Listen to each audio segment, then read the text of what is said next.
안녕하세요. 항상 채널 잘 보고 있는 평범한 여성 시청자입니다. 저는 얼마 전 10년을 함께 살았던 남편과 이혼했어요. 10년이라는 긴 세월 동안 참 고통스러운 나날을 보냈었는데 남편과 헤어진 요즘 이게 사람 사는 거구나 싶을 때가 많습니다. 남편과 저의 인연은 아주 오래전에 시작되었어요. 제가 남편을 처음 만났던 것이 무려 기억도 제대로 나지 않는 5살 어린 아이였을 때거든요. 저희 집은 여느 집들처럼 평범하고 화목한 가정이었습니다. 저희 부모님께서는 작은 식당을 운영하셨어요. 규모가 그리 크지는 않았지만 동네 맛집이라고 소문나 단골도 많고 항상 손님들로 붐비는 곳이었죠. 제가 태어나기 전에는 두 분 다 회사에 다니셨다고 했어요. 어머니께서는 임신을 하시면서 일을 그만두셨고 아버지께서는 제가 1살 무렵 회사를 그만두고 나와 어머니와 함께 식당을 차리셨다고 하더라고요. 이 이야기를 처음 전해 들었을 때 왜 멀쩡히 잘 다니던 회사를 때려치고 갑자기 식당을 차리셨나 궁금한 마음이었는데 아버지께서는 그저 어머니와 좀 더 시간을 오래 보내고 싶었다고 말씀하셨습니다. 전에 다니던 회사에서는 걸핏하면 야근에 주말 근무를 나가느라 가족들과 보낼 시간이 없으셨다면서요. 두 분 다 장사를 해보셨던 분들도 아니고 특출난 비법 요리가 있던 것도 아니라 처음에는 조금 버벅였지만 결국 부모님의 식당은 안정적으로 자리를 잡게 되었습니다. 정말 신기한 것은 저는 어렸을 적부터 단 한 번도 부모님께서 싸우시는 모습을 본 적이 없어요. 물론 가벼운 말다툼 정도에 하셨지만 서로 언성을 높이거나 내 탓이네, 네 탓이네 하면서 얼굴을 붉히셨던 적이 없었습니다. 자영업이라는 게 신체적으로나 정신적으로나 참 힘든 일이고 서로 부딪힐 일도 많았을 텐데 어쩜 그렇게 사이가 좋으실 수 있었는지 모르겠어요. 물론 두 분 다 불같은 성격이 아니시기도 했지만 그만큼 사이가 좋은 부부였고 아버지께서는 항상 저보다 어머니를 먼저 챙기시는 분이었어요. 그래서 저는 어렸을 적에는 다른 집 아버지들도 다 자식보다 본인의 반려자를 먼저 챙기면서 살겠거니 생각했습니다. 매사에 어머니가 먼저인 아버지께 가끔은 섭섭한 기분이 들 때도 있었지만 두 분이 금슬 좋게 지내시는 모습을 보면 저도 나중에 꼭 저런 남편을 만나야지 하는 생각을 했었어요. 식탁에 생선이 올라오면 아버지께서는 항상 어머니 먼저 발라주신 뒤에 저를 챙겨주셨고 외식을 한번 하더라도 매번 저보다 어머니께 먼저 먹고 싶은 것을 물어보시고 장사를 마치고 돌아오신 밤이면 본인도 피곤하실 텐데 어머니 어깨를 안마해 주시곤 하셨어요. 우리 딸도 나중에 좋은 남편 만나서 남편한테 해달라고 해. 그런 어머니를 부러워하는 저에게 어머니께서는 항상 그런 말씀을 하셨습니다. 우리 딸도 나중에 아버지처럼 좋은 남편을 만나서 행복하게 살았으면 좋겠다면서요. 그런 부모님을 보고 자랐으니 저는 하루빨리 아버지 같은 남편을 만나 결혼하고 싶다는 생각을 했었어요. 그래서 그렇게 결혼에 맹목적으로 매달렸을지도 모르겠습니다. 결혼만 하면 안정적인 가정이 생기면 어떻게 해서든지 행복해질 거라고 믿었었거든요. 다시 남편 얘기로 돌아오자면 남편은 저희 어머니 친구분의 아들이었어요. 요즘 말로 하면 엄친아라고 하죠. 엄마 친구 아들의 줄임말인데 들어본 적이 있으시려나요? 흔히들 어머니들께서 옆집 누구는 이번 시험에서 100점을 맞았다더라. 엄마 친구 아들 누구누구는 편식도 안 하고 잘 먹는다더라. 하며 남들과 비교하며 자식을 타박할 때 사용하는 말이죠. 그만큼 엄마 친구 아들은 뭐든 잘하는 완벽한 아이처럼 묘사되기 마련인데 남편은 딱 그런 아이였어요. 처음 만났을 당시 저보다 2살 많았던 남편은 새하얀 얼굴에 곱게 다려진 티셔츠를 입고 있었어요. 딱 봐도 비싸 보이는 옷이었고 실제로도 남편 집은 굉장히 잘 살았었어요. 제대로 기억이 나진 않지만 남편 아버지께서 규모가 꽤 있는 의류 사업을 하셨다고 했던 것 같습니다. 저희 부모님과 남편의 부모님은 꽤 친한 사이였어요. 부부 동반으로 여행도 자주 가고 만남도 자주 가졌습니다. 남편의 어머니와 저희 어머니께서는 고등학교 동창이었는데 학교를 다닐 당시에는 그리 친한 사이가 아니었지만 우연히 타지에서 만나 사이가 가까워졌다고 했어요. 마침 비슷한 또래의 자식도 있었고 여러모로 공통점이 많아 아버지들께서도 쉽게 친해지셨다고 하더라고요. 남편 집에도 몇 번 놀러 갔던 적이 있었는데 몹시 크고 화려했던 기억이 나요. 남편의 어머니께서는 항상 친절하셨고 남편 또한 제법 다정한 성격이었습니다. 2살 어린 여자아이를 귀찮아할 법도 한데 항상 저와 잘 어울려 주었고 어린 시절 저는 남편 가족들과 어울리는 것을 몹시 좋아했어요. 그러던 어느 날 비극은 갑작스레 찾아왔습니다. 제가 학교에 막 입학했던 8살 때의 일이에요. 저희 가족과 남편 가족은 그 해에 함께 여름 휴가를 떠나기로 했어요. 강원도의 한 캠핑장에서 함께 캠핑을 하기로 했고 남편 가족들이 미리 가서 준비를 해놓으면 저희 가족은 가게 문을 닫고 밤늦게 출발을 할 예정이었습니다. 그날따라 마감 시간까지 손님이 너무 많아 출발이 많이 늦어졌고 설상가상으로 밤부터 예보에도 없던 비가 쏟아지기 시작했어요. 잠깐 지나가는 소나기인 줄 알았건만 비는 멈출 낌새가 없었고 아버지께서는 도저히 이런 늦은 시간에 저 비를 뚫고 캠핑장까지 운전해서 가기는 무리라고 생각하셨다고 합니다. 결국 남편 가족에게 내일 날이 밝고 비가 그치는 대로 가겠다 연락을 보내놓고 잠에 들었어요. 다음날 아침에도 비는 여전히 내리고 있었고 아버지께서 보고 계시던 뉴스에서 갑작스러운 폭우로 물난리가 나 이곳저곳에서 피해가 있었다며 보도하고 있었던 기억이 납니다. 부모님께서는 걱정스러운 목소리로 이런저런 이야기를 나누셨고 어린 저는 눈을 비비며 그냥 집에서 쉬고 싶다는 생각을 했었던 것 같아요. 남편 가족에게서는 답장이 오지 않았고 부모님께서는 상의 끝에 일단 캠핑장으로 향하기로 했습니다. 그렇게 저희 가족은 바리바리 짐을 싸 캠핑장으로 출발했어요. 운전을 해보신 분들은 아시겠지만 눈길 못지않게 빗길 운전도 정말 까다롭잖아요. 그렇지 않아도 캠핑장으로 가려면 산길을 굽이굽이 지나가야 하는데 도로도 험하고 길도 미끄러우니 좀처럼 속도가 나지 않았고 아침 일찍 출발했지만 늦은 오후쯤이 되어서야 캠핑장 근처에 도착하게 되었습니다. 캠핑장으로 가는 내내 이곳저곳 침수된 곳이 많이 보였고 경찰같이 보이는 사람들이 노란 우비를 입고 도로를 통제하고 있었던 것 같아요. 워낙 어렸을 적의 일이라 자세하게 생각은 나지 않지만 꼭 영화나 드라마에서나 볼 법한 장면이라 어린 마음에 신기했던 기억이 납니다. 캠핑장으로 가는 길목 앞에 차가 여러 대 세워져 있었고 사람들이 우비를 입고 바람을 맞으며 짐을 정리하고 있었어요. 아버지께서 차에서 내려 그 사람들에게 다가가 이야기를 나누고 돌아오셨고 낯빛이 좋지 않으셨습니다. 어제 물난리 때문에 캠핑장에서 사고가 났다고 하네. 커다란 나무가 쓰러져서 텐트를 그대로 덮쳤다고. 밤새 난리도 아니었대. 그냥 돌아가는 게 좋을 거라고 하는데 아직 연락 온 거 없지? 사고 난 사람들이 어린 아들이 있는 부부였다고 하는데. 아버지의 말에 어머니께서도 덩달아 표정이 심각해지셨고 두 분은 한참 대화를 나누시다가 결국 차를 돌려 인근 병원으로 향하기로 했습니다. 어젯밤 물난리로 커다란 나무가 쓰러져 한 텐트를 덮쳤는데 부부는 죽사하고 어린 아들은 밤 사이에 병원으로 이송이 되었다고 했어요. 그때까지도 남편 가족에게서는 아무런 연락이 없었고 무리해서 캠핑장으로 향해봤자 남편 가족들도 진작 대피를 했겠지 싶어 병원으로 가 남자아이의 신원을 확인해보기로 했습니다. 그때까지만 해도 어렸던 저는 무슨 상황인지 제대로 파악이 되지 않아 마냥 해맑았던 것 같아요. 창밖의 풍경들을 보며 어머니께 저 사람들은 뭘 하고 있는 거냐, 물이 왜 이렇게 많냐, 지금 어딜 가냐 미주알 고주알 이야기를 떠들었고 어머니께서는 착잡한 표정으로 대답해 주셨던 기억이 납니다. 도착한 병원에는 남편이 누워 있었어요. 설마 했는데 정말 그 사고의 당사자가 남편 가족이었던 것입니다. 어머니께서는 소식을 아시자마자 실신하셨고 저 또한 그제서야 뭔가 심각한 일이 일어났구나 하고 깨달았던 것 같아요. 오랜 시간이 지난 지금에서야 덤덤하게 얘기를 써내려갈 수 있지만 생각해보면 정말 끔찍한 사고입니다. 왜 하필이면 그 커다란 나무가 남편 가족의 텐트를 접쳤는지, 얼마나 고통 속에 돌아가셨을지. 행복한 휴가를 위해 떠난 여행길이었는데 그의 여름은 남편이나 저의 가족에게 모두 최악의 계절이 되고 말았습니다. 천만다행으로 남편은 이마에 경미한 타박상을 입은 것 외에는 크게 다친 곳이 없었습니다. 다만 정신적 충격이 컸어요. 그런 사고를 겪었으니 멀쩡한 것이 더 이상한 수준이었습니다. 어찌어찌 장례는 무사히 치렀지만 남편의 조부모님께서는 모두 일찍이 돌아가셨고 가까운 친척도 없어 몹시 곤란한 상황이었고 저희 부모님께서는 고민 끝에 남편을 거둬들이기로 하셨습니다. 저도 어렸을 적의 일이라 정확한 정황은 알지 못하지만 다들 어린 남편은 나몰라라 했으면서 남편 앞으로 남겨진 유산은 탐을냈던 모양이에요. 저희 부모님께서는 법적인 문제로 유산을 넘겨받지 못했지만 애초부터 돈이 아니라 남편 부모님에 대한 죄책감 때문에 결정하신 일이었기에 상관없다 하셨어요. 그렇게 남편은 하루아침에 저희 가족이 되었습니다. 사고 후로 남편은 성격이 많이 달라졌어요. 이전에는 웃음도 많고 밝고 활발한 성격이었는데 말수가 눈에 띄게 줄고 다른 사람들과 어울리기보다는 언제나 구석에 혼자 앉아있는 아이가 되었습니다. 제게도 친오빠처럼 다정하게 굴어줬었는데 같이 살게 된 이후로 오히려 더 쌀쌀맞아졌어요. 저뿐만 아니라 저희 부모님께도 마찬가지였고요. 부모님께서는 남편이 큰 사고를 겪어 마음의 문을 닫아버린 거라며 상처를 극복할 수 있게 우리가 도와줘야 한다 제게 말씀하셨습니다.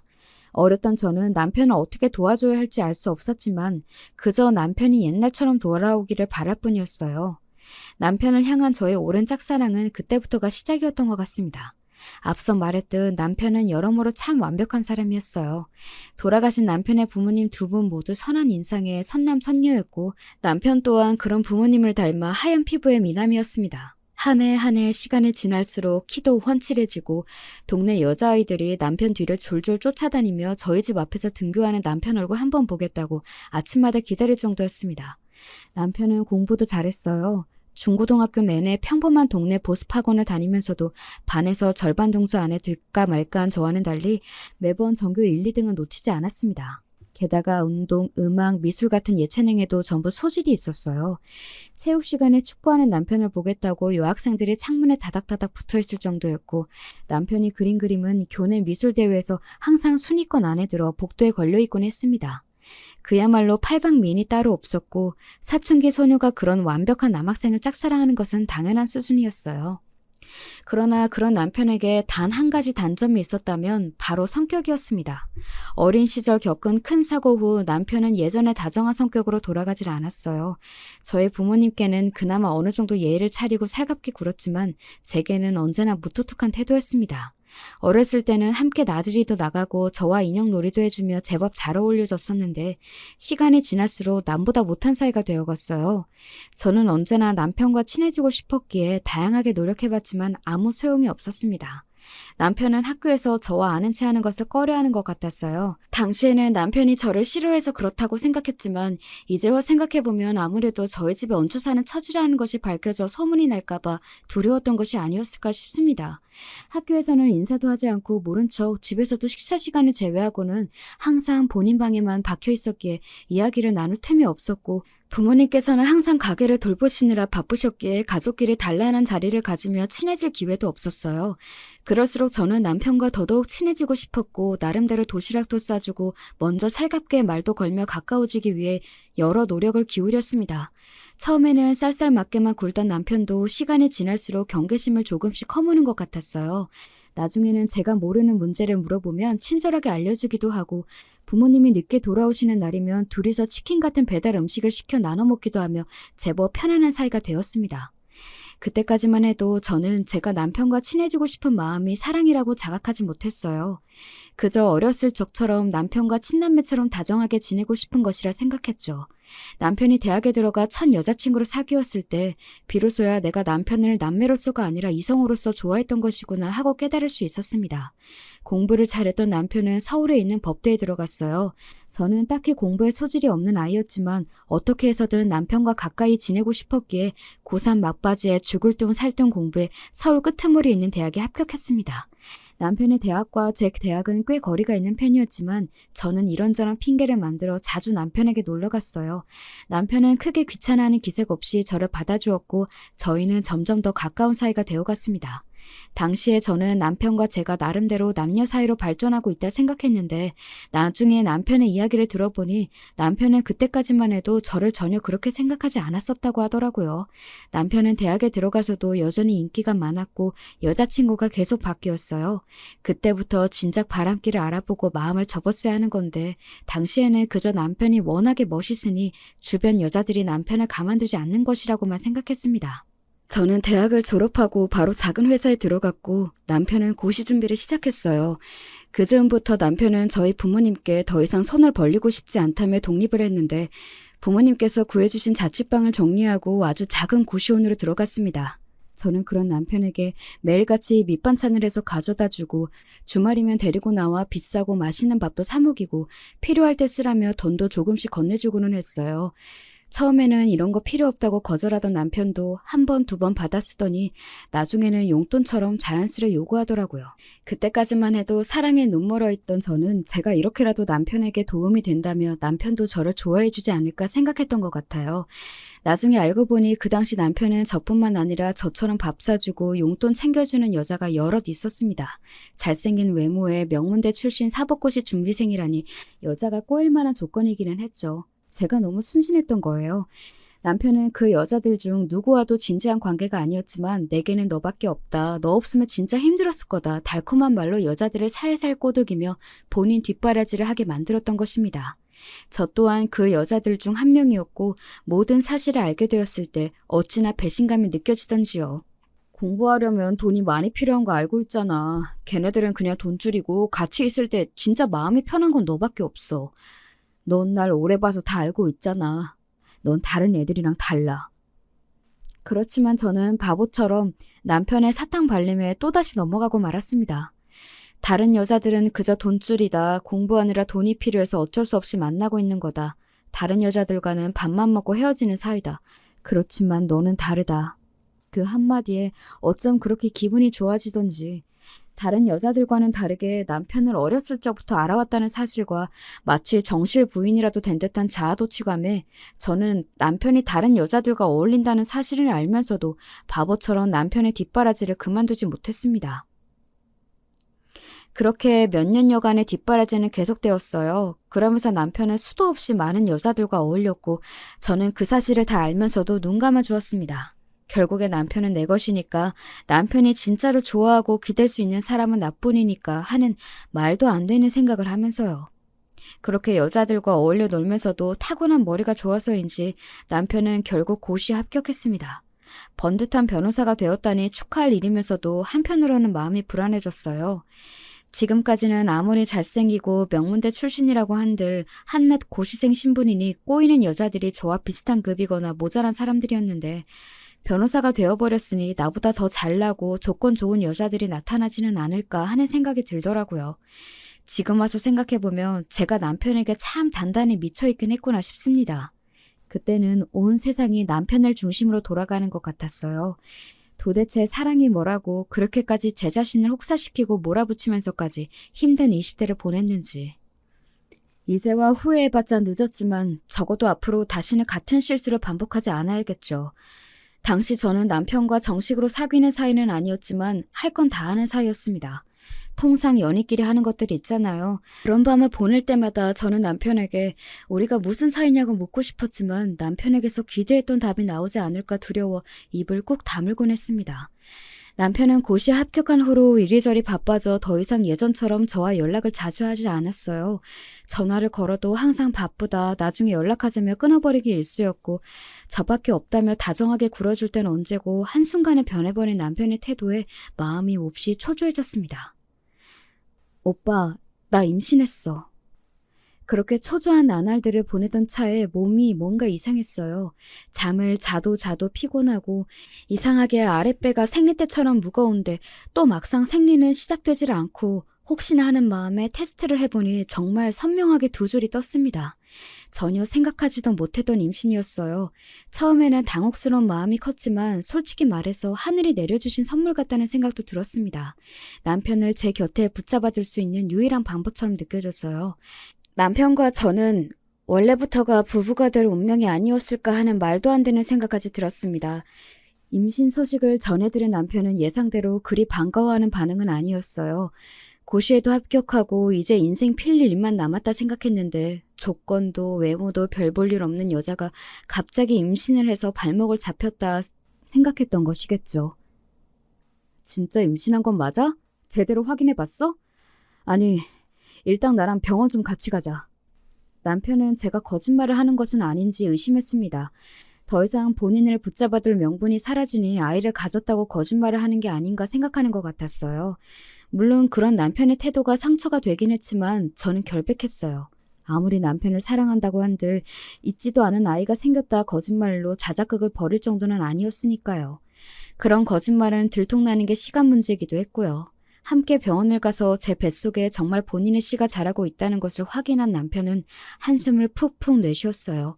솔직히 말해서 전 그때 남편이 제게 아이를 지우라고 할까 두려웠습니다. 남편이 뭐라고 한들 절대 아이를 지울 생각은 없었지만 막상 남편 입에서 그런 얘기를 들으면 상처가 너무 클 것 같았어요. 아휴, 그래, 결혼하자. 그렇게 한참 동안 병원 의자에 앉아 한숨을 내쉬던 남편은 결국 마지못해 한마디를 내뱉었습니다.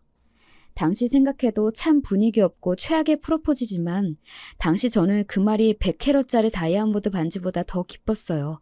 드디어 내가 꿈꾸던 결혼 생활이 시작되는 거구나. 이 남자가 정말 내 남편이 되는 거구나 하고요. 그때 저는 결혼만 하면 남편이 저희 아버지처럼 가정적이고 아내를 위하는 남편이 될 거라고 말도 안 되는 착각을 하고 있었던 것 같아요. 사람 고쳐 쓰는 거 아니라고 그렇게 수많은 여자들과 어울려 지내는 것을 전부 다 봐와놓고도 왜 그런 말도 안 되는 생각을 했던 건지, 어쩌면 저는 그저 애써 현실을 부정하려 했던 건지도 모르겠습니다. 결혼하면 달라질 거야. 결혼하면 좋은 남편이 될 거야. 그렇게라도 생각하지 않으면 제가 너무 비참해지니까요. 저와 남편의 결혼 소식에 부모님께서는 몹시 놀라셨어요. 친남매처럼 가까이 지내는 줄로만 알았더니 언제부터 그런 사이가 되었냐면서요. 뱃속에 아이가 있다는 말에 아버지께서는 거의 뒤로 넘어가셨지만 결혼 준비는 큰 문제 없이 진행되었습니다. 남편은 고시에 합격해 로펌에 들어가기는 했지만 이제 막 사회생활을 시작한 초년생이었고, 저 또한 회사를 오래 다니긴 했지만 남편 뒷바라지를 하느라 크게 모아놓은 돈이 없어 저희 부모님께서 대부분의 결혼식 비용을 마련해 주셨습니다. 지금 생각해도 너무나 죄송스럽고 감사한 마음이에요. 결혼식 비용뿐만 아니라 저희가 살 신혼집도 부모님께서 구해주셨습니다. 남편 로펌 근처의 구축 아파트였고 둘이 살기엔 차고 넘칠 정도로 충분했어요. 남편은 조금 불만족스러워 보이긴 했지만요. 그렇게 결혼식을 마치고 신혼생활이 시작되었습니다. 남편은 이제 막 시작한 초보 변호사였기에 매일같이 일을 배우러 다니고 발로 뛰느라 바빴어요. 배가 어느 정도 불러오기 전까지는 저도 회사에 다녔기에 남편의 빈자리를 느낄 새가 없었습니다. 임신 중순 무렵에는 회사를 그만두고 집에서 살림을 하며 태교에 집중하기 시작했어요. 결혼 전과 큰 변화는 없었지만 그래도 남편은 어느 정도 저와 아이를 신경 써주는 것 같았습니다. 퇴근길에 먹고 싶은 게 있냐 물어봐 사오기도 하고 시간을 내서 산부인과에 같이 가주기도 하고요. 사실 뱃속에 본인 아이를 품고 있는 여자에게 당연히 해줘야 마땅한 일들이었지만 그때는 그것도 고맙게 느껴졌습니다. 그만큼 남편에게 기대가 없었던 것이겠죠. 결혼하면 달라지겠지 싶었으면서도 마음 한켠으로는 남편이 변하지 않을 것이라는 사실을 알고 있었던 것 같아요. 그때까지만 해도 남편도 정말 저와 잘 살아볼 생각이었을지도 모르겠습니다. 적어도 제 기억에는 그 당시에 남편이 불륜을 저지를 만한 틈이 없었던 것 같거든요. 로펌에서 어울리는 여자가 있었을지는 모르는 일입니다만 적어도 퇴근하면 바로 집으로 돌아오고 주말에는 저와 시간을 보내며 제법 가정적인 태도를 보였어요. 기대가 없었던 만큼 그런 남편의 모습이 배로 감동이었고 정말 행복한 가정을 이룰 수 있을 것 같다는 상상에 부풀었습니다. 뱃속 아이는 딸이었고 남편과 함께 주말마다 이리저리 쇼핑을 다니며 아이 물품을 준비했어요. 여자아이라고 꼭 분홍색 물건을 사야 하는 건 아니었지만 이상하게 손이 분홍색으로 가더라고요. 태어날 아이가 얼마나 예쁠까. 첫 딸은 아빠를 빼닮는다던데 아주 귀여운 아이가 태어나겠지. 각종 아기 물품들을 집에 준비해놓고 태어날 아이를 상상하며 하루하루를 보냈습니다. 그때가 처음이자 마지막으로 결혼하고 행복이란 걸 느꼈던 시기였던 것 같아요. 임신 막달이 가까워질수록 급격하게 컨디션이 좋지 않아졌고 저는 결국 조기양수 파열로 병원에 입원을 하게 되었습니다. 최대한 버티다가 아이를 낳고 싶었지만 상황이 여의치 않아 30주를 채우지 못하고 딸아이를 출산하게 되었어요. 아이는 1.5kg으로 아주 작았고 태어나자마자 신생아 중환자실의 인큐베이터에 들어갔습니다. 스스로 몸조리를 하기도 힘들었지만 아이가 너무나 걱정이 되어 매일같이 울며 밤을 지새웠어요. 당시의 기억은 지금 다시 떠올리기도 싫을 정도로 너무나 고통스럽고 힘들었던 나날들 뿐입니다. 그 일에 관해 자세하게 적고 싶은 마음은 없고 다시 상기하고 싶지도 않아요. 그 뒤로 많은 일들이 있었지만 미숙아로 태어나 호흡기 쪽에 문제가 있던 저희 딸아이는 중환자실에서 한 달여가량을 버티다 결국 엄마 품에 안겨보지도 못하고 세상을 떠나갔습니다. 그 과정에서 남편과의 사이도 자연스레 멀어질 수밖에 없었어요. 아이가 태어나면 마냥 행복할 것이라고만 생각했던 저희 가족은 그렇게 또다시 남보다 못한 사이가 되어버리고 말았습니다. 아이에게는 지금도 죄책감이 가득해요. 병원에서는 그 누구의 잘못도 아니다. 세상엔 피할 수 없는 일이 있는 법이다. 산모님 탓이 아니다. 저를 위로했지만 설령 정말 그렇다 한들 엄마로서 아이에게 미안한 마음은 죽는 날까지 지울 수가 없을 것 같습니다. 최대한 조심해서 생활했지만 뭔가 아이에게 무리를 주었던 것이 아닐까. 내가 좀 더 조심했다면, 내가 더 건강한 산모였다면 아이를 더 오래 품어줄 수 있었을 텐데. 모든 것이 내 탓 같고 하루하루 죽고 싶을 만큼 힘들었어요. 그 과정에서 남편이란 사람은 제게 힘이 되어주거나 절 위로해주기는커녕 너 때문에 아이가 죽은 거나 마찬가지라며 저를 비난했습니다. 그러게 내가 몸 관리 좀 잘하라고 했잖아. 하는 거라곤 집에서 밥하고 빨래하고 누워있는 것밖에 없으면서 애 하나를 제대로 못 낳아? 그런 남편의 비난을 듣고 있으니 정말 제가 못난 엄마가 된 것만 같았어요. 남편과 저는 매일같이 서로 네 탓이네 하며 언성을 높여 싸웠고 점점 남보다 못한 사이가 되어갔습니다. 퇴근하면 제 시간에 맞춰 꼬박꼬박 집에 들어오던 남편은 차츰 귀가 시간이 늦어졌고 외박하는 날도 잦아졌어요. 어디서 뭘 하다가 이제 집에 들어오냐 물으면 너 꼴보기가 싫어서 로펌 사람들이랑 한잔 했다느니 좁고 낡은 아파트 집구석에 숨막혀서 친구 집에서 자고 왔다느니 매번 제 탓이었고 그런 말다툼에 지쳐 저도 점점 남편에게 말을 걸지 않게 되었습니다. 사실 당시에 저는 정말 심한 우울증에 걸려 있었어요. 부모님도 멀리 계시고 대학생활 내내 남편 뒷공무니를 쫓아다니느라 제대로 된 친구 하나 없고 뱃속에 품고 있던 사랑스러운 아이는 하늘로 떠나버렸고 모든 것의 원인이 된 남편은 매일같이 저를 비난하기만 하고 마음 기댈 곳 털어놓을 곳 하나 없이 만신창이가 된 몸으로 집에서 꾸역꾸역 남편 밥 차리고 셔츠를 다려놓는 제가 꼭 집안일 하는 로봇이라도 된 기분이었습니다. 감정을 잃어버린 것 같았어요. 뭘 먹어도 아무 맛이 나질 않고 뭘 봐도 아무런 재미가 없고 매사에 아무런 느낌이 들지를 않았습니다. 남편은 그런 저를 보며 그 텅 빈 눈빛이 소름 끼치도록 싫다며 소리를 질렀어요. 저는 남편이 매일같이 외박하고 여자 향수 냄새를 묻히고 돌아오는데 아무렇지도 않냐며 사람이 아니라 무슨 인형하고 사는 것 같다. 진짜 진절머리 난다. 그 상황에서마저 저를 비난했습니다. 남편의 본격적인 불륜이 시작된 것도 그 즈음인 것 같아요. 제가 모든 것을 놔버린 사람처럼 텅 빈 눈빛으로 하루 종일 공허하게 앉아있기만 하니 남편은 대놓고 여자들을 만나고 다니기 시작했습니다. 처음에는 룸사롱 같은 술집을 드나들며 술집 여자들과 어울리는 것 같았어요. 매일같이 술에 취해 집에 돌아오고 양복에서는 싸구려 향수 냄새가 났거든요. 당시 저는 이미 남편과 저의 관계는 끝이 났다고 생각했고 더 이상 남편을 붙잡아둘 명분도 의지도 없었기에 그런 남편의 행동들을 보고서도 아무런 생각이 들지 않았습니다. 그저 기계처럼 남편의 밥을 차리고 집 청소를 하고 매일 아침마다 와이셔츠를 다려내줄 뿐이었어요. 제가 아무런 반응을 보이지 않으니 남편은 조금 더 대담해졌습니다. 제가 침실에 누워있는데 거실에서 다른 여자들과 사랑을 속삭이며 통화를 한다든가 휴대폰 통화 내용, 메신지 등 저질스러운 말들을 나눈 기록들을 삭제하지 않고 오히려 저 보란듯이 테이블 위에 올려놓고는 했어요. 남편이 여성 편력이 심하다는 사실은 결혼 전부터 너무나 잘 알고 있던 것이기에 그닥 놀랍지도 않았습니다. 오히려 이전까지 결혼하고 나면 그런 여성 편력이 사라질 것이라 굳게 믿었던 스스로가 놀라울 정도였어요. 얼마나 사랑에 눈이 멀었으면 이런 남자와 평생 행복하게 살 수 있다는 착각을 했었을까 하면서요.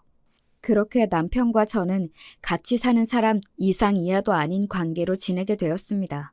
아이의 소식을 전해 들으신 부모님께서는 몹시 안타까워하시며 한동안 고향에 내려와 몸조리 좀 하고 편히 지내는 것이 어떻겠냐 물어보셨지만 전 거절했어요.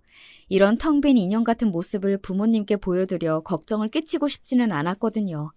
마찬가지로 남편의 불륜 사실 또한 전혀 말씀드리지 않았습니다. 애초에 혼전 임신으로 하나부터 열까지 다 지원받아 한 결혼인데 행복하게 잘 사는 모습만 보여드리고 싶은 마음이었어요. 다행이라고 해야 할지 당연한 일이라고 해야 할지 그래도 남편은 명절이며 부모님 생신 때마다 선물을 사들고 고향에 함께 내려가기는 했습니다. 고아가 될 뻔했던 처지를 걷어주시고 길러주신 분들인데 그 정도는 당연히 해야 하는 것 아닌가 싶다가도 이 사람한테 상식적인 태도를 기대하는 것부터 말이 안 된다 싶기도 하고 그렇게 밖으로 나돌면서 이 여자 저 여자랑 침대에서 뒹굴며 몸 함부로 굴리고 다니는 인간이 저희 부모님 앞에서는 살갑게 웃으며 좋은 사위 행세하는 것이 참 가짜게 느껴지기는 했어요. 어찌되었든 부모님께 걱정을 끼쳐드리고 싶지 않다는 점에서는 마음이 같았으니 매해 명절과 생신 때마다 사이좋은 부부 행세를 하는 것은 크게 어려운 일은 아니었습니다. 그렇게 몇 년간 아무런 애정도 신뢰도 없는 결혼 생활이 계속되었습니다. 아무리 부모님께 심려를 끼쳐드리기 싫어도 그렇지 왜 이혼도 하지 않고 그렇게 바보같이 지냈냐 물어보신다면 저도 할 말이 없어요. 저도 제가 왜 그랬는지 정확하게 설명할 수가 없거든요. 지금 와서 생각해보자면 티끌만큼 남아있던 안정적인 가정과 삶에 대한 미련 때문이었던 것 같습니다. 어찌되었든 남들이 보기에는 별 문제없는 화목한 가족처럼 보이기도 했고 남편과 이혼한다고 한들 새로운 사람을 만나 행복한 가정을 꾸릴 수 있는 것이라는 확신도 없었어요.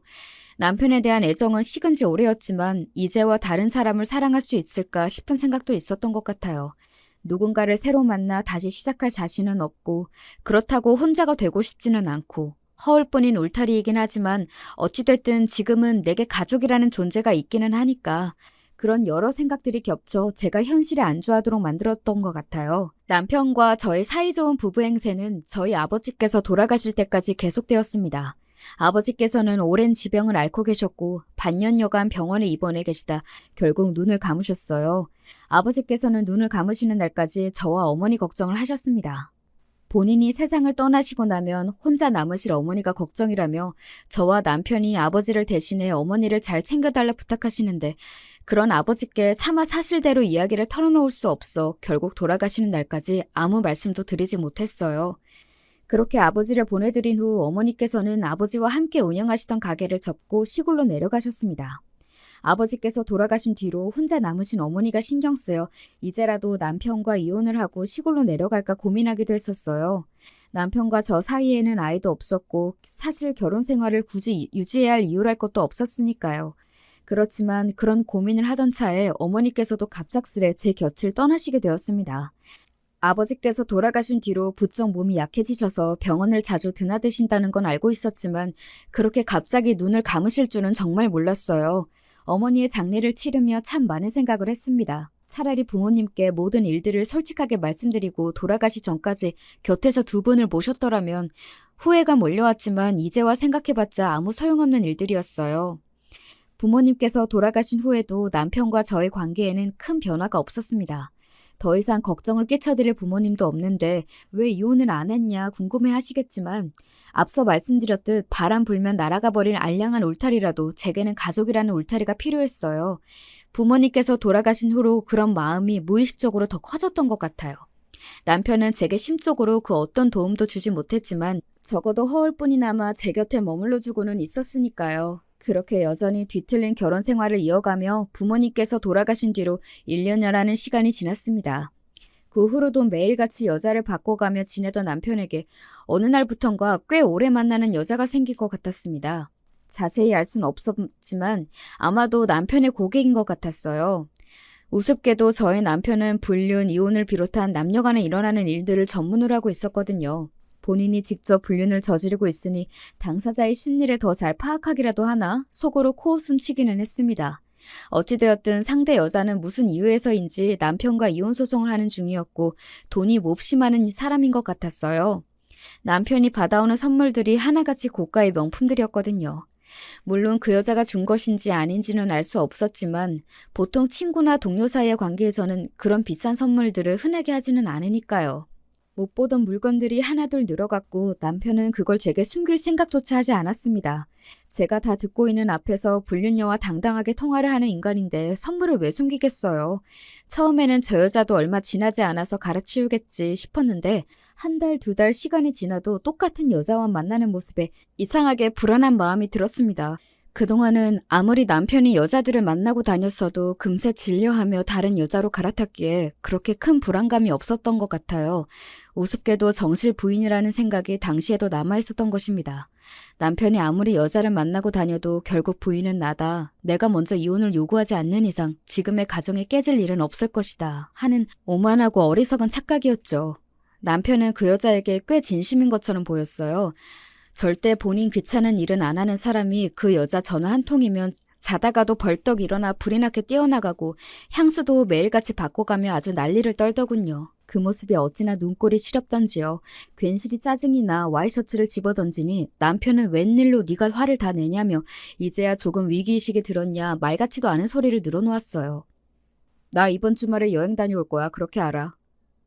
무슨 여행? 그 여자랑? 주말이 생일이거든. 차 하나 뽑아주고 드라이브도 할 겸 여행 다녀오려고. 차를 뽑아준다고?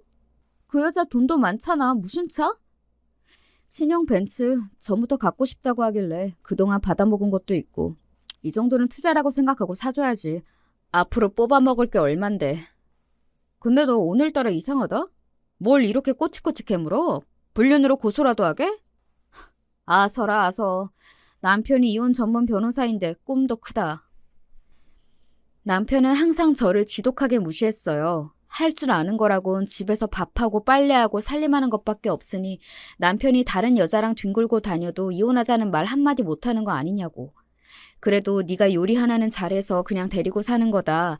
네가 나랑 이혼하며 내 발끝이라도 따라오는 남자 만날 수 있겠냐. 매번 사람을 무시하고 비웃고 법적으로 엄연한 부부관계인 여자에게 불륜녀 생일 선물이며 여행 얘기를 아무렇지도 않게 꺼낼 정도면 말 다 했죠. 네가 그래서 뭘 어쩔 건데 하는 그 뻔뻔한 태도며 눈빛이며 지금 다시 생각해도 치가 떨릴 정도입니다. 주말 내내 집에서 남편과 그 여자의 모습을 상상했어요. 새로 산 벤츠에 함께 올라타 행복하게 드라이브를 하고 맛있는 식사도 하고 저녁엔 술 한 잔 걸치고 그리고 침대에 함께 올라가 잠들겠지. 나에게는 절대 보여주지 않는 웃는 모습이며 다정한 말투의 남편을 상상하니 저도 모르게 눈물이 쏟아져 나왔어요. 그동안 남편이 다른 여자들을 만나고 다니는 것에 무감각해졌던 것이 아니라 내가 애써 현실을 외면했던 것일 뿐이구나 하는 생각이 들었습니다. 남편은 일요일 늦은 밤이 되어서야 집에 돌아왔고 몹시 기분이 좋아 보였어요. 그런 남편의 모습을 보고 있자니 속에서 불이 나는 심정이었습니다. 가장 비참했던 것은 그 다음 주말이 바로 제 생일이라는 사실이었어요. 남편과의 사이가 엉망이 된 후로 저희는 서로 생일이나 결혼기념일 같은 날은 챙기지 않고 있었지만 그 사실이 새삼스럽게 쓰렸습니다. 여보, 이번 주말에 시간 좀 비워. 같이 나가서 저녁 먹자. 갑자기 무슨 저녁? 안 돼, 나 바빠. 약속 있어. 주말 내 생일이잖아. 생일에 밥 한 끼 먹는 것도 안 돼? 아, 주말이 생일이었나? 이제 와서 갑자기 무슨 생일이야. 돈 없어? 카드 줄 테니까 나가서 너 알아서 사 먹어. 내가 지금 돈이 없어서 그래? 그 여자 생일에는 벤츠까지 뽑아주더니 내 생일에는 밥 한 끼 같이 못 먹어? 내가 선물을 달랬어. 뭘 해달랬어? 우리가 이제 와서 생일 축하한다고 같이 밥 먹을 사이야? 요즘 따라 왜 이래? 혹시나 해서 하는 말인데 나 너랑 잘 지내볼 생각 없어. 나 그 여자랑 재혼할 거야. 뭐? 그게 무슨 말이야? 주말에 여행 가서 프로포즈 했어. 안 그래도 얘기하려고 했는데 우리 이혼하자. 이만큼 살았으면 할 만큼 했잖아. 그래도 아직 법적으로 부부 사이인데 다른 여자한테 프로포즈를 했다니 너무나 황당한 말에 제대로 대답도 못하고 있는데 남편은 솔직히 그동안 네 부모님 생각해서 살았던 건데 이제 돌아가셨으니 더 이상 같이 살 이유가 없지 않느냐. 그 여자 장난 아니게 돈이 많은 여자다. 나도 앞으로 상류사회 올라가서 좀 떵떵거리면서 살아보고 싶다. 이혼해주면 내가 그동안 모아놓은 돈 다 주겠다. 생일 선물로 벤츠가 아니라 10억 줄 테니 그냥 좋게 이혼해달라. 너도 어차피 나 사랑해서 같이 살았던 거 아니지 않느냐. 뻔뻔하게 이야기들을 늘어놓았고 참 기가 찼습니다. 철면피라는 건 진작부터 알고 있었지만 이렇게까지 상식 밖의 인간일 줄은 정말 몰랐어요.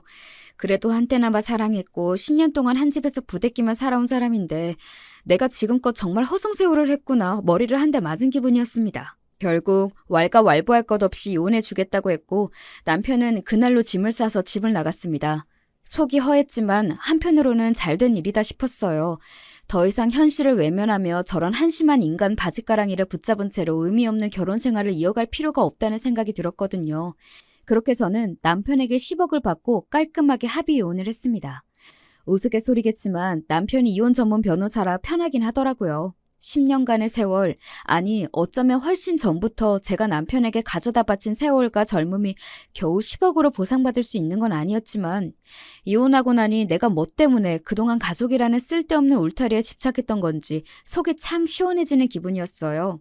더 이상 남편이 다른 여자들과 어울리는 걸 애써 무시하지 않아도 되고 죽을 만큼 미운 인간 밥 차리고 빨래하고 그러면서도 할 줄 아는 건 집안일 뿐이라며 무시당하지 않아도 되고 그토록 두려워했던 혼자가 막상 되어보니 별거 없더라고요.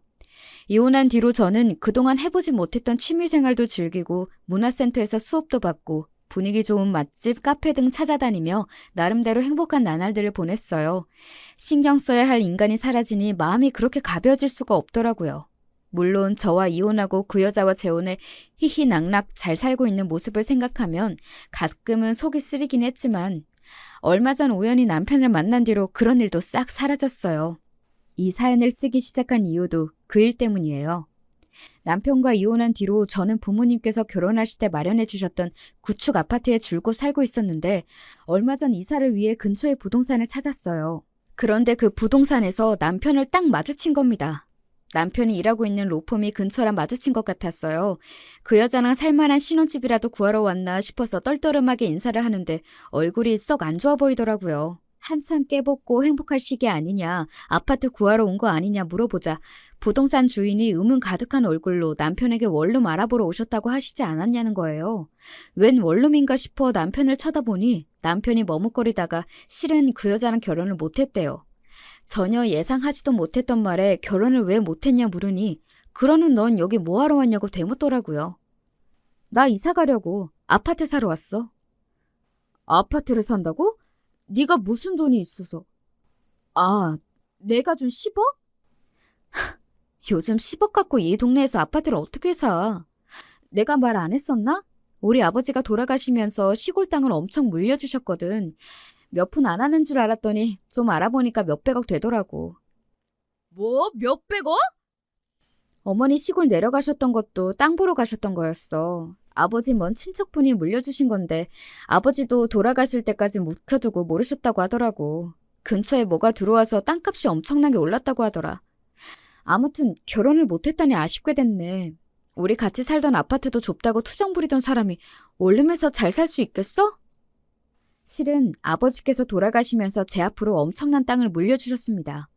마지막에 알려드리고 싶어서 앞에서는 언급하지 못했는데 쓰면서도 손이 근질근질했네요.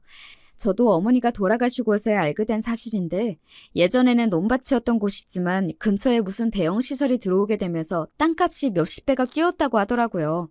생각지도 못한 유산에 처음에는 정말 당황스러웠어요. 그렇지만 지금은 저런 구질구질한 인간과 이혼하고 그동안 고생했던 만큼 새로운 인생 멋지게 잘 살아보라는 부모님의 마지막 선물이라고 생각하고 있습니다. 남편이 저를 가진 것 없는 여자라 무시할 때마다 이 이야기를 꺼낼까 말까 정말 고민을 많이 했었는데 결국 이혼하는 날까지 한마디도 꺼내지 않았어요. 재혼한다는 그 여자도 돈이 장난 아니게 많다고 하길래 그닥 돈에 아쉬워할 것 같지도 않았거든요. 어떻게 그런 사실을 이혼하기 전까지 한마디도 안 꺼낼 수가 있어? 부부 사이의 유산 상속은 다 공유해야 하는 거 몰라? 그렇게 부부 사이의 도리를 잘 지키시는 분이 매일같이 다른 여자랑 뒹굴어? 다른 사람은 몰라도 당신은 나 비난할 자격 없어. 사람이 최소한의 양심이라는 게 있어야지.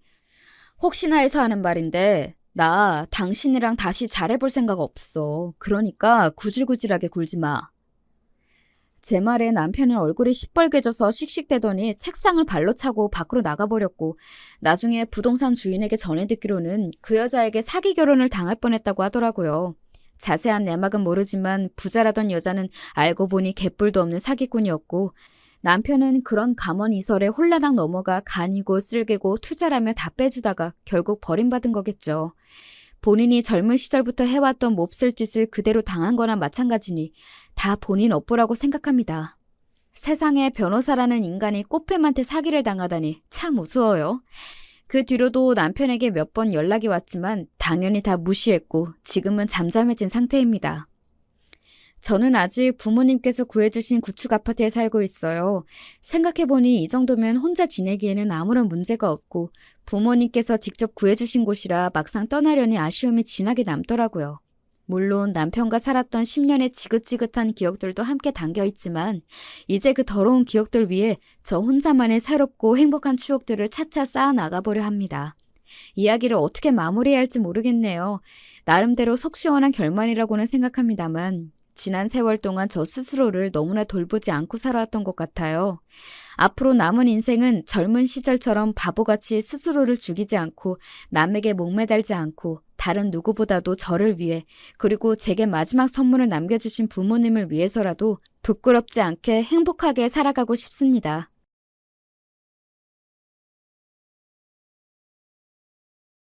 안녕하세요. 저는 서울에서 남편과 아들을 키우는 40대 여자입니다. 오늘은 우리 가족에게 얼마 전에 일어난 사연에 관해 제보하려고 해요. 개인적으로 살면서 가장 통쾌했던 사건이라 많은 사람에게 알리고 싶었습니다. 이미 주변에 얘기했더니 너무 시원하다고 하더라고요. 여러분도 제 사연을 듣고 부디 재밌는 시간 보내셨으면 좋겠습니다. 저는 충청도에 있는 한적한 시골에서 자랐어요. 원래 제가 태어난 지역은 충청도가 아니라고 하더라고요. 고아였던 엄만 보육원에서 자랐는데 그러다 성인이 되고 소개로 결혼해서 저를 낳고 키웠대요. 아무것도 없이 결혼한 엄만 제 할머니에게 심한 시집살이를 당했다고 합니다. 너무 할머니가 우리 엄마를 미워해서 엄마는 혼자 어린 저를 등에 업고 집안일도 하고 밖에서 소일거리도 받아서 일했다고 해요. 시어머니는 그런 엄마를 볼 때마다 구박하셨다고 합니다. 그래서 우리 엄마의 소원은 제가 나중에 결혼했을 때 당신처럼 시집살이를 당하지 않는 거였어요.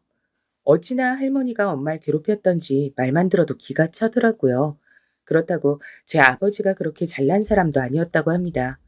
엄마는 당시에 그냥 사진만 보고 결혼한 거라 누군지도 모르고 결혼했는데 아버지는 남편으로서도 아빠로서도 엉망이었죠. 사실 기억도 잘 나지 않는 아빠는 제가 7살 때 이후로 본 적이 없습니다. 왜냐하면 아버지는 사고를 그렇게 쳐서 엄마가 저를 데리고 도망갔거든요. 희미하게 기억나는 게 하나 있는데 아버지가 집안 살림을 다 때려 부수는 거였습니다. 안 그래도 가난해서 집에 살림이 몇 개 있지도 않았는데 아버지가 그걸 다 부쉈던 기억이 나요. 직업도 없이 집에서 엄마가 밖에서 벌어온 돈으로 술을 마시곤 하셨죠. 할머니는 그 모습을 보고 우리 엄마가 내조를 못해서 그런 거라고 오히려 엄마를 구박했다고 합니다. 또 제가 성별이 딸이라 아들이 없어서 저러는 거라고 말하면서 아들을 낳으라고 강요했대요. 할머니는 제가 아들이 아니라고 저도 미워하셨어요. 아빠는 날이 갈수록 정신을 차리는 것이 아니고 오히려 더 사고를 쳤다고 합니다. 그러다 노름에 빠져서 집에 사채업자까지 찾아오자 엄만 한밤중에 예고도 없이 절 데리고 도망쳤다고 해요. 뒤도 돌아보지 않고 몰래 모은 돈을 들고 집을 나오는데 그렇게 해방감이 들었다고 합니다. 무작정 버스터미널로 가서 제일 첫 차를 탔는데 그게 바로 엄마랑 제가 살던 시골이랍니다. 어딘지도 모르고 일단 멀리 가는 곳이라고 해서 덜덜 떨며 버스에 올랐다고 엄마가 말씀해 주셨죠. 고아라서 부모님도 친척도 없던 엄만 그때부터 절 혼자 키우기 시작했습니다. 지금은 어떨지 모르겠지만 엄마가 저를 혼자 키울 땐 시선이 곱지 않아 힘들었다고 해요. 많은 사람이 있는 곳이 아니라 7살 어린 딸을 데리고 혼자 사는 여자를 신기하게 여겼다고 하더라고요. 일단 돈을 벌어야 해서 엄마는 시장에 있는 국밥집에서 일하면서 저를 키웠습니다. 그 밖에도 엄만 저를 혼자 키운다고 안 해본 일이 없을 정도로 열심히 살았어요.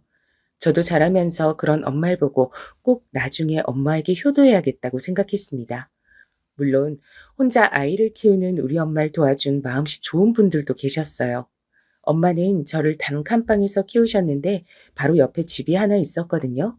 그 집에 사는 아줌마와 아저씨가 그렇게 좋은 분들이었습니다. 형편이 어려운 건 마찬가지인데 우리 엄마가 안쓰럽다고 귤이나 고구마 같은 것도 가져다 주셨죠. 엄마가 일하느라 늦으면 아주머니가 제게 저녁을 먹이기도 하셨어요. 마침 그 집의 아들이 저랑 동갑이라 친하게 지내기도 했습니다. 소꿉친구로 자라면서 서로가 가장 친한 친구였어요. 이 소꿉친구는 성인이 되어 제 남편이 됐습니다. 워낙 어릴 때부터 붙어 다녔던 우린 시간이 흐르면서 더욱 가까워졌어요. 마음씨 좋기로 동네에서 유명했던 아줌마와 아저씨는 제 시부모님이 되었습니다. 제가 남편과 결혼한다고 하자 엄만 그렇게 안심됐다고 제게 말했어요. 내가 워낙 심한 시집살이를 당해서 지선인 너는 제발 제대로 된 시댁을 만나길 바랬거든. 근데 시부모님이 저분들이라 난 얼마나 다행인지 몰라. 엄마가 만약 죽어도 마음 편하게 죽을 수가 있겠어. 물론 우리 시댁이 여유롭게 잘 사는 형편은 전혀 아니었습니다. 엄마랑 제가 찢어지게 가난해서 상대적으로 평범하게 보였어도 시댁은 가난한 집이었어요. 당연히 결혼했다고 집이나 혼수를 할 형편은 둘 다 아니라 시댁에 들어가서 결혼 생활을 시작했습니다. 어차피 전 시댁에서 사는 것이 엄마가 사는 단칸방과 바로 옆이라 좋았죠. 우리가 결혼하자 엄마와 시어머니는 두 분이 더욱 가까운 사이가 되었습니다. 원래도 사이가 좋았는데 자매처럼 가까워지셨죠. 그리고 시댁에는 늦둥이 아가씨가 있었습니다. 저랑 남편이 23살에 결혼했는데 아가씨가 그때 겨우 5살이었어요. 너무 어린 아가씨가 귀여워서 제가 엄마처럼 돌봤습니다. 시아버지와 남편은 둘이 같이 작게 과수원을 했어요. 워낙 작아서 딱 하루 벌어 하루 먹고 사는 형편이었죠. 만약 재배가 제대로 되지 않으면 꼼짝없이 굶어야 했습니다. 그래도 우리끼리 서로 의지하고 행복하게 살았습니다. 그러다 결혼하고 약 3달 정도 흘렀을 때 제 인생에서 가장 큰 불행이 오게 됐어요. 바로 친정엄마가 교통사고를 당하셨습니다. 엄마는 어린 저를 데리고 이 지역으로 와서 안 해본 일이 없을 정도로 일하셨습니다. 어린 제가 봐도 엄마는 늘 힘들어했던 것이 기억 속에 생생할 정도예요. 주로 청소와 식당에서 일했는데 그게 얼마나 몸에 힘든지 해본 분들은 아실 거예요. 엄만 그래서 안 아픈 곳이 없을 지경이었습니다. 어깨, 허리, 무릎, 손목 등 온몸이 아프셨죠. 그런데 그런 상태에서 교통사고를 당하니 너무 큰 파장이 오더라고요. 다행히 목숨은 건졌지만 수술 후에 재활하는 것이 너무 힘들었습니다. 원래 멀쩡하던 몸도 아니었고 사고가 꽤 커서 엄만 병원에 몇 달 입원하셨어요. 가난한 형편에 보험은 당연히 없었고 병원비가 너무 많아 막막했습니다. 엄마가 그동안 모은 돈으로 급하게 수술했지만 입원하는 동안 비용이 너무 많더라고요. 그때 시댁에서 막막한 저를 많이 도와주셨습니다. 아가, 이렇게 어려울 때 서로 돕고 사는 것이 가족이야. 이거 우리가 이번에 돈 받은 건데 병원비 보태라. 더 많은 돈을 주지 못해 미안하다. 곧 그래도 또 과일 팔면 돈 생기니까 그때까지 좀만 버티자. 응? 어머니, 이거 제가 받아도 되는 거예요? 안 그래도 우리 지금 돈 없어서 밥도 제대로 못 먹잖아요. 이 은혜는 제가 절대 잊지 않을게요. 우리 엄마 도와주셔서 정말 감사해요. 아가, 울지 말고 정신 똑바로 차려야 사돈도 금방 회복하지. 그리고 우린 가족이잖아. 우리가 조금 굶어도 일단 아픈 사람이 회복하는 게 우선이야. 거절해도 우리 마음이 편치 않어. 시어머니는 힘들게 번 돈을 다 저를 주었습니다. 시댁이 그렇다고 평범한 형편도 아니었거든요. 이때 우리 엄마 때문에 시부모님은 과수원을 담보로 대출까지 받으셨죠. 너무 감사한 마음으로 이 돈을 다 병원비에 보탰습니다. 하지만 안타깝게도 엄마는 그만 퇴원하지 못하고 그대로 병원에서 돌아가셨어요. 돌아가시기 직전까지 제게 시댁을 잘 만나서 다행이라고 말씀하셨습니다. 엄마와 둘이 살면서 유독 유대감이 깊었던 저는 엄마가 죽고 심적으로 정말 많이 힘들었어요. 아버지랑은 이미 연락하지 않아서 고아나 다름없었죠. 이렇게 힘들어하던 절 시부모님과 남편이 옆에서 많이 위로해줬습니다. 만약 시댁 식구들이 없었다면 전 엄마가 없는 현실을 버티지 못했을 거예요. 남편과 시아버지가 우리 엄마의 장례도 도와주셔서 엄마를 편하게 보내드릴 수 있었습니다. 원래도 시댁을 좋아했지만 결혼하고 바로 엄마를 보내면서 시부모님을 더욱 좋아하게 됐어요. 엄마가 살던 단칸방을 팔고 조금이라도 시부모님께 드리자 오히려 그 돈을 제 비상 용돈으로 쓰라고 하셨습니다. 우리 엄마의 병원비로 대출이 많이 생겼던 것을 알던 전 가만히 집에 있을 수가 없었어요. 그래서 과수원 일도 돕고 따로 시간을 내어 시장에 가서 일해서 돈을 벌었습니다. 시부모님은 무리하지 말라고 하셨지만 조금이라도 돈을 벌어야 했어요. 그러면서 어린 아가씨의 육아도 제가 도맡아서 했습니다. 아가씨도 새언니인 저를 무척 따르는 편이라 제가 거의 전담해서 키웠죠. 유치원 학부모 상담도 제가 갈 정도였습니다. 거의 저는 그냥 아가씨를 제 딸이라고 생각했습니다. 남편하고 저는 바로 아이를 가질 생각이었는데 생각보다 임신이 쉽지 않더라고요. 안 생기는 아이 때문에 산부인과 가서 검사도 여러 번 받았습니다. 그런데 남편과 저 둘 다 문제가 딱히 없다고 하더라고요. 아직 나이도 젊고 그냥 기다리라는 말이 전부였습니다. 그래서 아이도 없어서 더욱 아가씨를 챙길 수 있었어요. 그렇게 5년의 시간이 흘렀습니다. 아가씨는 어느새 학교에 입학했고 시부모님과 우리 부부는 빚을 갚느라 힘들었어요. 과수원이 잘 되는 편도 아니라 막막했습니다. 이런 도중 우리에게 큰 일이 생기게 됐어요. 그건 바로 누군가 버린 담뱃불로 인해 과수원과 우리 집이 홀라당 불에 타게 됐습니다. 너무 다행히 그때 아가씨도 학교에 있었고 우리 부부와 시부모님이 시장에 있던 시간이라 인명피해는 없었죠. 다친 사람은 없었지만 그 불은 초기에 잡을 수도 없었습니다. 결국 나무가 불에 타고 집도 불에 타서 도저히 복구할 수가 없었어요. 불이 꽤 큰 편이라 가구도 다 타고 말 그대로 망연자실이었습니다.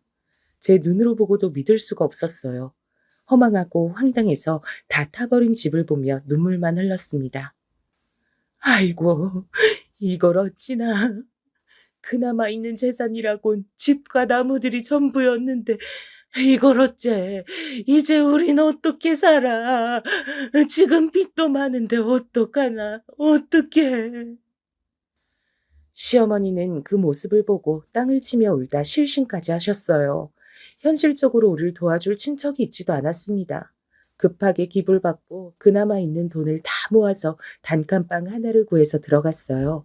담배꽁초를 버린 범인은 찾았는데 노숙자라 보상을 받을 수도 없었습니다. 한순간에 재산이 없어진 우린 너무 힘들었어요.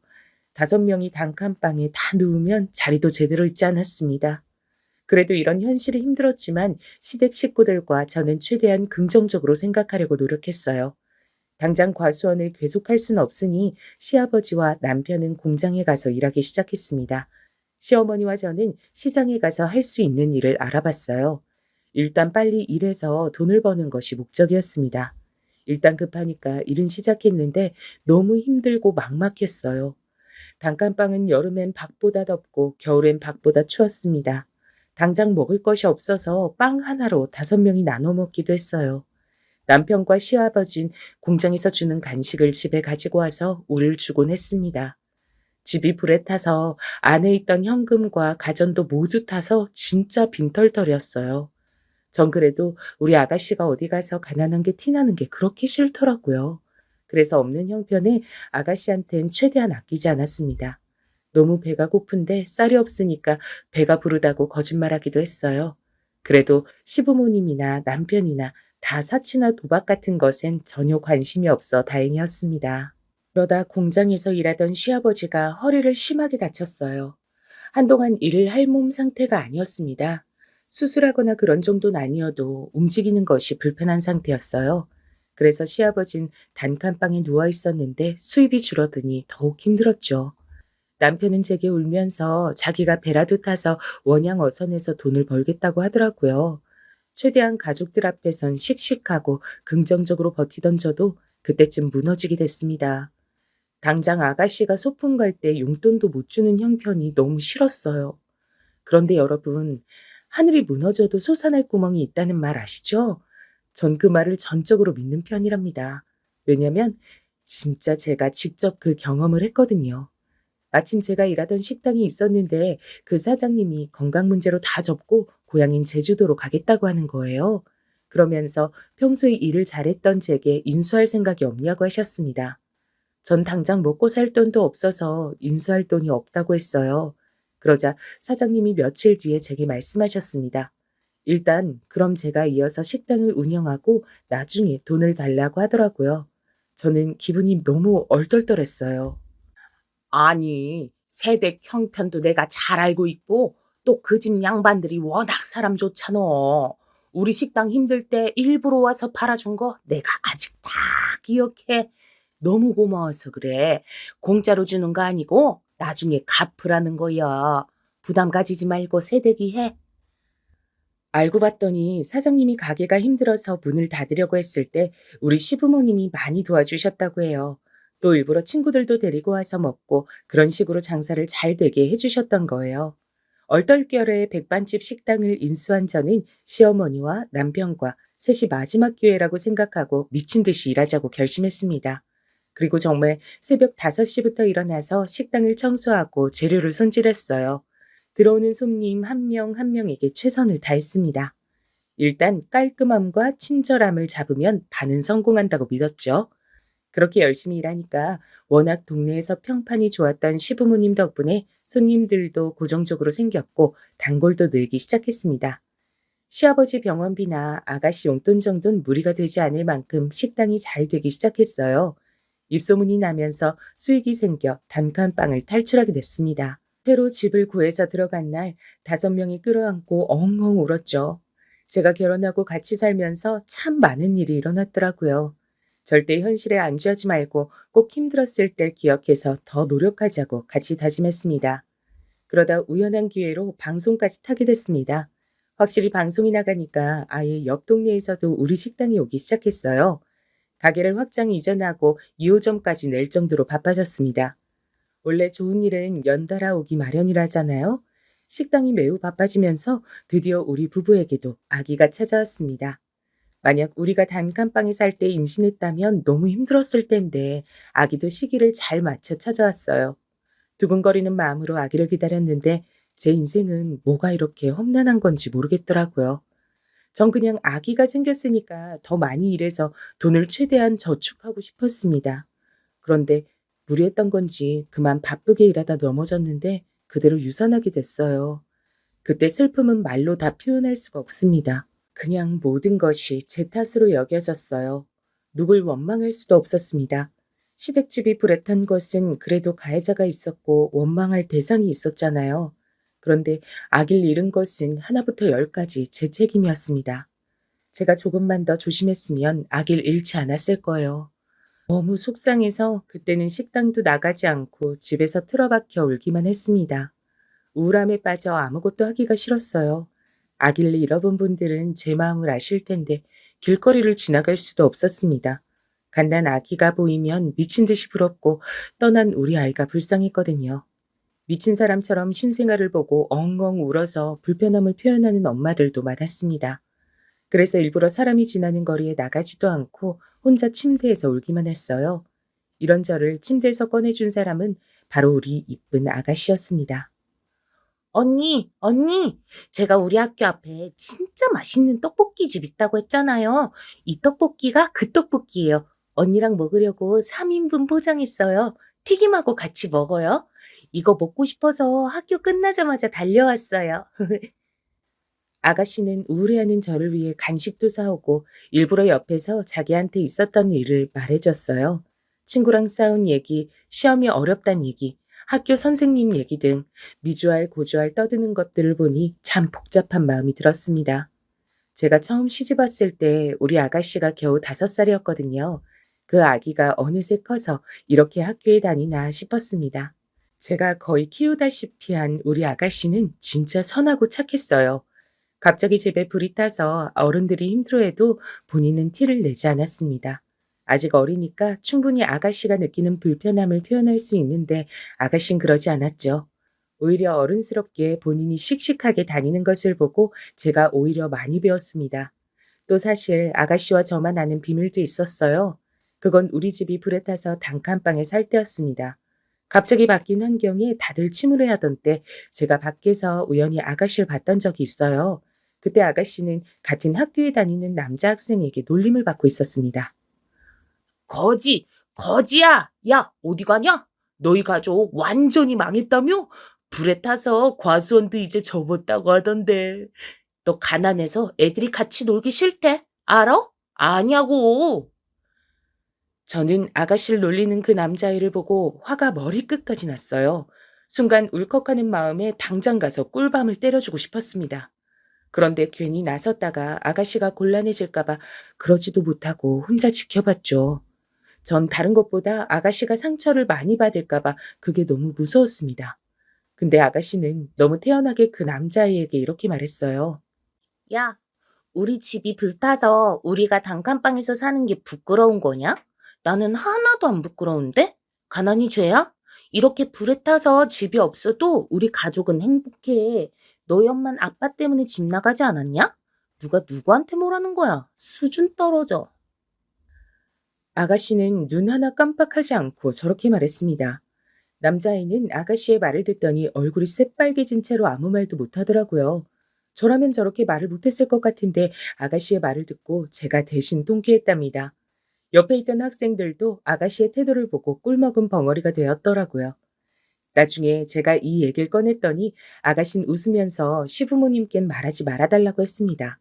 그렇게 우리 둘만의 비밀이 생겼어요. 씩씩한 아가씨를 보면 괜히 흐뭇한 미소가 나오곤 했습니다. 아무튼 그래서 아가씨의 노력으로 저는 침대에서 나와 다시 식당으로 향했죠. 만약 아기가 생기지 않으면 진짜 그냥 아가씨를 제 자식이라 생각하려고 했습니다. 이미 우린 피를 나눈 자매처럼 친한 사이였어요. 밤마다 저를 위해 기도한다는 아가씨의 소원이 통했는지 다행히 아기는 또 금방 저를 찾아왔습니다. 이번엔 절대 아이를 잃기 싫었어요. 그 마음은 우리 시댁 식구들 마음이 다 같아서 시부모님과 남편이 저를 진짜 손 하나 까딱하게 하지 않았습니다. 아예 식당에 오지도 말라고 하더라고요. 아가씨도 본인은 아직 미성년자 학생이면서 집안일을 하기 시작했습니다. 제가 기가 차서 하지 말라고 해도 듣지도 않았어요. 시어머니는 임산부에게 좋다는 한약도 사주셨고 각종 영양제와 몸에 좋은 음식을 매일 해주셨습니다. 조금이라도 제가 불편함을 느낄까봐 시부모님은 오로지 저를 생각해 주셨죠. 이런 마음 덕분인지 전 입덧도 없고 심한 임신 증상도 없었습니다. 너무 건강하게 자연분만으로 아들을 낳을 수 있었어요. 아들을 낳자 시부모님과 아가씨는 저보다 더 기뻐했답니다. 너무 좋아하는 그들을 보고 저도 행복했어요. 그러면서 한편으론 우리 친정엄마가 만약 살아계셨다면 얼마나 좋아했을까 상상했습니다. 그래도 우리 엄마의 소원인 좋은 시부모님은 만났으니 하늘에서 만족스럽게 보고 있다고 생각했어요. 아기를 낳고 전 엄마가 되니 책임감이 더 늘기 시작했습니다. 그래서 식당 운영에도 박차를 가하기 시작했죠. 우리 가게에 오는 아기 손님들에게도 더 친절하게 하고 모든 손님이 좋았습니다. 단골 손님들은 제게 퍼주려고 가게를 하는 거냐고 물을 정도였어요. 다행히 시어머니와 저는 삶의 가치관이 매우 잘 통했습니다. 퍼주는 장사가 남는 장사라는 신념에 맞게 그냥 모든 손님에게 잘했어요. 다행히 그랬더니 손님들도 알고 더 찾아주셨습니다. 아기를 키우면서 시부모님의 도움도 많이 받았고 특히 아가씨의 도움을 많이 받았죠. 제가 아가씨를 키웠던 것처럼 아가씨가 우리 아들을 데리고 많이 여기저기 다녀서 너무 고마웠습니다. 그렇게 식당 운영을 하면서 돈을 꽤 벌게 됐어요. 다 같이 단칸방에서 다리도 제대로 못 펴고 자던 것이 어제 같은데 시댁 식구들은 어느덧 200억대 자산가가 됐습니다. 시부모님은 항상 제게 감사하다고 제가 은인이라고 하셨어요. 실질적으로 제가 받은 것이 훨씬 많은데도 시부모님은 늘 제가 없었으면 살기 싫었을 거라고 말씀하셨습니다. 그러다 시어머니가 몸이 많이 안 좋아지게 됐어요. 원래 식당을 운영하면 몸이 안 아픈 곳이 없다고 하잖아요. 시어머니는 늘 제일 힘든 일은 본인이 직접 하셨습니다. 직원을 뽑았는데도 직원들에게 일을 시키지 않고 항상 본인이 나서서 하셨어요. 그러니 당연히 몸이 안 좋아졌습니다. 특히 시어머니는 제게 쟁반도 못 들게 하셨어요. 절 어찌나 끔찍하게 아끼는지 단골이 보고 제게 공주님이라고 할 정도였습니다. 아무튼 건강이 안 좋아진 시어머니 이제 식당을 접고 싶다고 하더라고요. 그동안 너무 고생하기도 했고 돈도 충분히 벌었으니 저도 동의했습니다.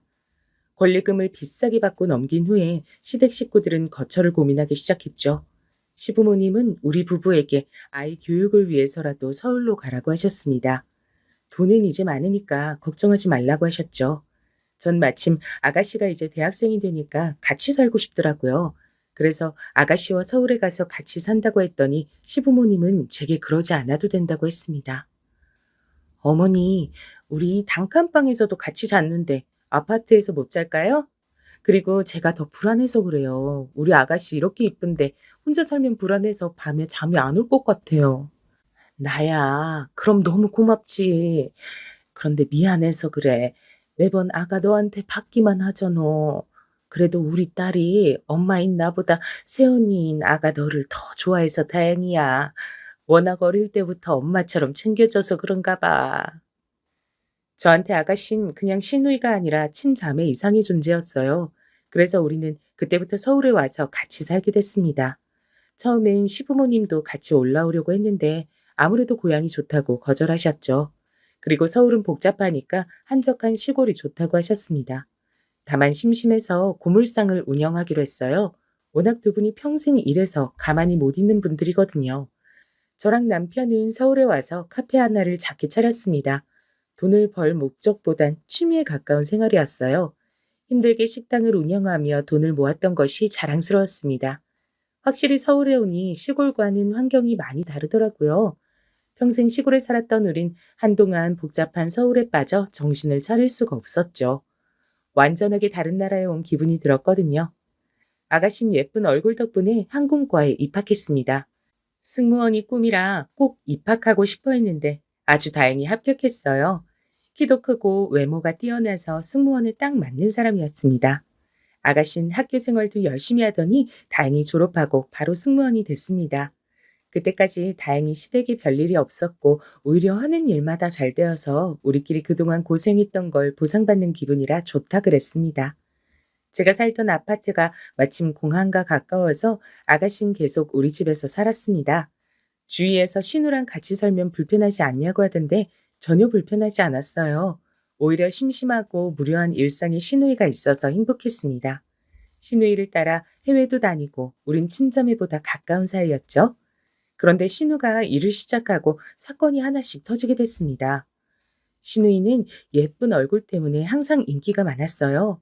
특히 대학생 땐 대놓고 뒤를 따라다니는 남자가 한둘이 아니었습니다. 승무원이 된 이후에도 옆에 남자가 항상 많았죠. 그러다 새로 사귄 남자친구가 있었는데 그 친구랑 2년을 넘게 사귀었습니다. 워낙 저랑 신우는 둘이 대화를 많이 해서 그 남자친구에 관해 어느 정도는 알고 있었어요. 의대를 나와서 병원에서 인턴 생활을 하고 있다고 하던 그 남자친구는 사람이 참 다정하고 괜찮다 그러더라고요. 저도 우연히 마주쳐서 몇 번 봤는데 사람이 순박하고 착해 보였습니다. 신우이에게 결혼할 거냐고 물었는데 신우이는 제 말을 듣자 진지하게 말했어요. 언니, 사실 고민이 있어요. 지금 남자친구가 사람만 보면 참 좋거든요. 직업도 이사고 다정하고 착하잖아요. 근데 남자친구가 개천에서 난 용이라 시어머니 될 사람이 너무 유난이에요. 그것 때문에 조금 고민이 되네요. 아가씨는 시어머니가 될 사람이 너무 아들을 끼고 사는 사람이라 걱정하더라고요. 사실 전 시부모님이 워낙 좋은 분들이라 시집살이가 전혀 없었잖아요. 그래서 시누이의 현실적인 고민이 와닿진 않았습니다. 다만 우리 친정 엄마가 할머니에게 심한 시집살이를 당했고 주위에서도 이상한 시모를 많이 봐서 시누이의 걱정 자체는 이해가 됐어요. 일단 제가 그 얘기를 듣고 천천히 지켜보자고 했습니다. 근데 본격적으로 결혼 얘기가 나오니 아가씨는 더욱 곤란함을 비추기 시작했죠. 승무원이라 일하는 시간이 불규칙적이고 해외에 있는 시간이 많은데 시어머니 될 사람이 시누이를 자꾸 부른다고 하더라고요. 그러다 김장 사건이 일어나게 됐습니다. 시누이가 아침부터 제게 오더니 곤란한 상황이 생겼다고 하는 거예요. 저는 평소에 우리 아들보다 아가씨 일에 예민하게 반응하는 사람이라 말해보라고 했더니 기가 막혔습니다. 아직 결혼 날짜도 제대로 잡지 않은 사이고 그냥 결혼하자는 말만 나왔는데 시누이 보고 김장하라고 오라고 했다고 하더라고요.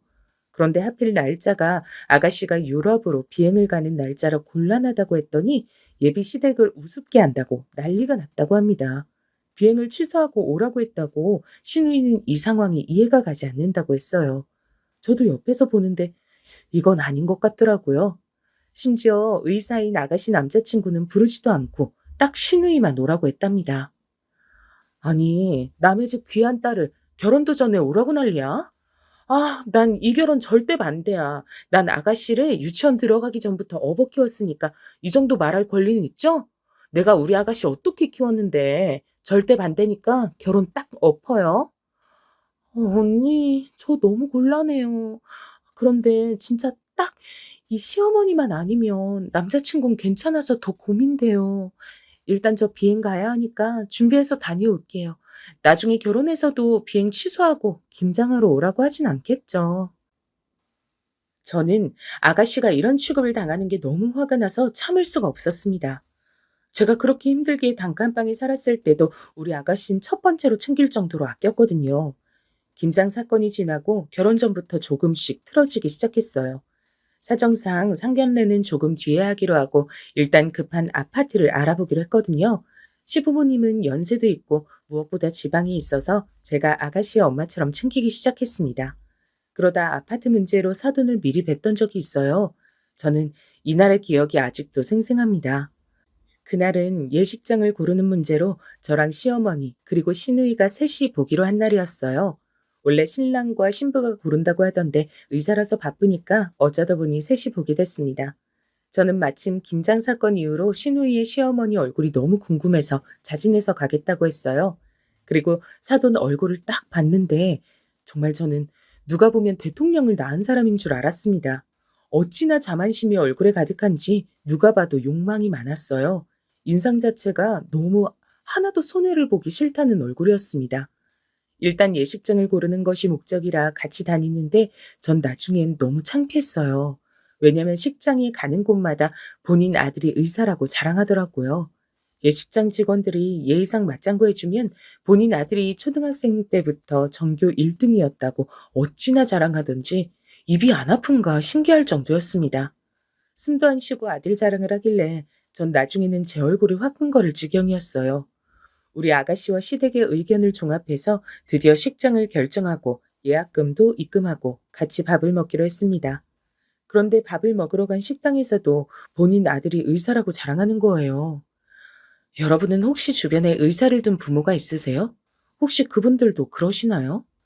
아예 의사랑 상관이 없는 감자탕 집에서 왜 그걸 자랑하는 건지 이해할 수가 없었습니다. 밥을 먹는 내내 저한테도 어찌나 당신 아들을 자랑하던지 귀에서 피가 나올 지경이었어요. 저는 일단 한 귀로 듣고 한 귀로 흘리고 있었는데 순간 거슬리는 말이 점점 들리기 시작했습니다. 본인 아들은 귀하게 자랐다. 공부만 해서 여자를 하나도 모르는데 억울하다.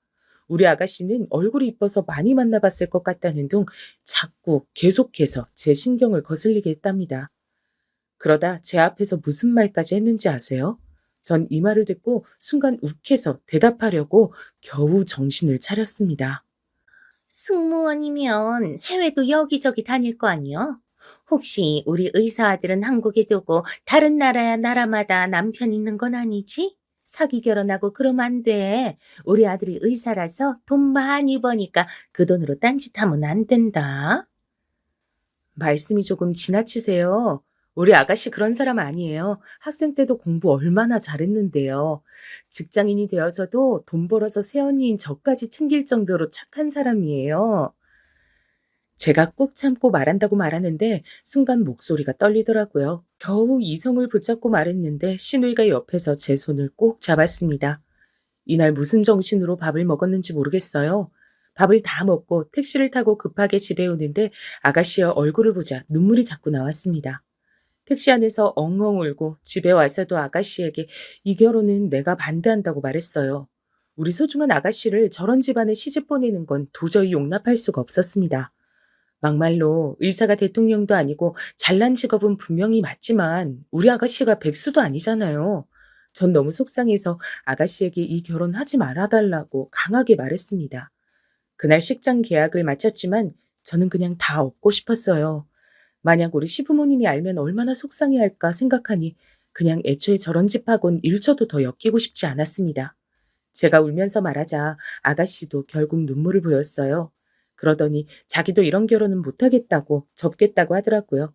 전화로 파혼 얘기를 자기 남자친구에게 전하는 걸 보고 저는 겨우 진정할 수 있었습니다. 그렇게 파혼하고 그냥 새로운 인생을 살 줄 알았는데 원래 인생은 이렇게 예측 불가한 상황들의 연속인가요? 우리 아가씨가 파혼을 선언하고 놀라운 일이 발생했습니다. 바로 그 남자친구가 아가씨와 못 헤어진다고 우리 집에 찾아오기 시작했어요. 그때가 하필 아가씨가 일하러 비행하고 있을 때라 집에 없어서 남편과 제가 그 남자친구와 대화했습니다. 전 거기서 당당하게 우리 아가씨도 곱게 자라서 이렇게 무시하는 집에 시집 못 보낸다고 말했어요. 본인이 그 집에서 소중한 만큼 우리 아가씨도 집에서 보석 같은 존재라고 말했죠. 그랬더니 그 남자친구가 갑자기 무릎을 꿇더라고요. 너무 놀라서 뭐 하는 거냐고 해도 본인이 무조건 잘못했다고 빌기 시작했습니다. 저랑 남편이 강제로 일으키려 해도 힘이 얼마나 센지 꿈쩍도 하지 않았어요. 제가 일단 자세 풀고 얘기하라고 해도 듣질 않더라고요. 알고 봤더니 시누이 남자친구의 집도 예전에 우리처럼 가난했다고 합니다. 찢어지게 가난해서 시어머니 될 사람은 남의 집에서 파출부 생활도 하고 그랬대요. 힘든 상황이라 그 현실을 벗어나려고 이를 악물고 공부했다고 합니다. 그래서 제가 의대에 합격하고 어머니가 3일을 내리우셨어요. 저도 우리 어머니가 유난히 절 싸고 도는 건 압니다. 근데 이게 다 사정이 있었어요. 다신 이런 일 없도록 제가 중간에서 잘할 테니 한 번만 봐주세요. 네? 전 그전까진 저런 집에 우리 아가씨를 절대 못 보내겠다고 완강했는데 사정을 듣고 나니 안쓰러운 마음이 생겼습니다. 무엇보다 어린 시절 얘기를 들으니 우리가 힘들었던 시절이 생각났어요. 원래 죽도록 미웠는데 사정을 들으니 조금씩 마음이 풀리더라고요. 그래도 우리 아가씨의 의사가 제일 중요하니까 일단 알겠다고 하고 되돌려 보냈습니다. 아가씨가 비행해서 돌아오자 있었던 일을 말했어요. 아가씨는 생각해보겠다고 제게 말했습니다. 그 뒤로 남자친구는 우리 집에 한우도 보내고 비싼 과일이나 홍삼을 들고 자주 찾아왔어요. 일하느라 바쁠 텐데 어떻게든 시간을 내서 아가씨를 데리러 공항에 가고 우리 집에 와서 식구들 외식도 많이 시켜줬습니다. 지극정성으로 대하는 모습을 보니 저도 사람이라 점점 마음이 열리더라고요. 무엇보다 본인이 자기 엄마가 유난이란 걸 인지하고 있어서 그나마 다행이었습니다. 이런 정성을 보고 아가씨도 점점 마음이 풀리는 게 보였어요. 그래서 슬슬 다시 결혼 얘기가 나오게 됐습니다. 아가씨가 제게 결혼해도 되냐고 묻길래 전 무엇보다도 아가씨 본인의 입장이 제일 중요하다고 그랬죠. 그러자 아가씨는 마지막으로 기회를 주고 싶다고 하더라고요. 저도 그거엔 동의했기 때문에 일단 다시 결혼 준비를 재개했습니다. 남자친구가 중간에서 말을 잘했는지 예전처럼 김장하러 오라거나 명절에 부르거나 그런 것은 없었어요. 신우에게 전화를 강요하거나 자주 찾아오는 것을 원하는 것도 없었습니다. 예전엔 신우가 해외에 갔다가 작은 선물을 사오면 더 큰 걸 바라는 눈치였는데 이젠 그런 것도 없다고 하더라고요. 일단 남편이 중간에서 역할을 잘하면 되니까 전 그 모습을 보고 결혼해도 되겠다고 생각했습니다. 시부모님을 보러 가서도 아가씨 남자친구가 괜찮은 사람이라고 알리기 시작했죠. 그러다 상견례 날짜가 잡혔습니다. 우리 시부모님이 두 분 다 시골에 계시니까 상견례 자리에서 처음 사돈끼리 보는 자리였어요. 아가씨 남자친구도 처음으로 보는 날이었죠. 제가 괜히 긴장이 돼서 시부모님을 하루 전에 우리 집으로 모셨습니다. 식구들이 아침부터 분주하게 준비해서 상견례 자리로 향했어요. 시부모님보다 오히려 제가 더 긴장된 상태로 차에 타서 이동했습니다. 저도 파혼하게 된 날 이후로 사돈을 처음 보는 자리였거든요. 그날 좋지 않게 마무리가 돼서 찝찝한 마음이 있었습니다. 그래서 일부러 제가 나서서 떡 케이크도 준비하고 최대한 말을 예쁘게 하려고 준비했어요. 강남에 있는 고급 한정 식당을 예약하고 10분 전에 도착한 우린 아직 오지도 않은 사돈댁을 기다렸습니다. 그런데 약속한 시각이 되어서도 예비 사돈들은 오지 않더라고요. 분명히 장소도 사전에 알려줬고 일부러 사돈댁과 가까운 위치로 잡았는데 이상했죠. 거리가 먼 거리도 아니었고 예비 사돈의 집에서 겨우 15분이 걸리는 위치였거든요. 아무리 늦어도 이렇게 늦을 순 없었습니다. 게다가 우리 시부모님은 무려 지방에서 미리 올라온 거잖아요. 아가씨가 당황해서 전화로 물어보니 남자친구가 헐레벌떡 안으로 들어왔습니다. 아가씨 시부모님이 차가 막혀 늦는다고 하더라고요. 저는 순간 기분이 조금 상했지만 애써 괜찮다고 말하고 기다렸어요. 우리 시부모님들은 워낙 좋은 분들이라 괜찮으니 천천히 오라고 하셨습니다.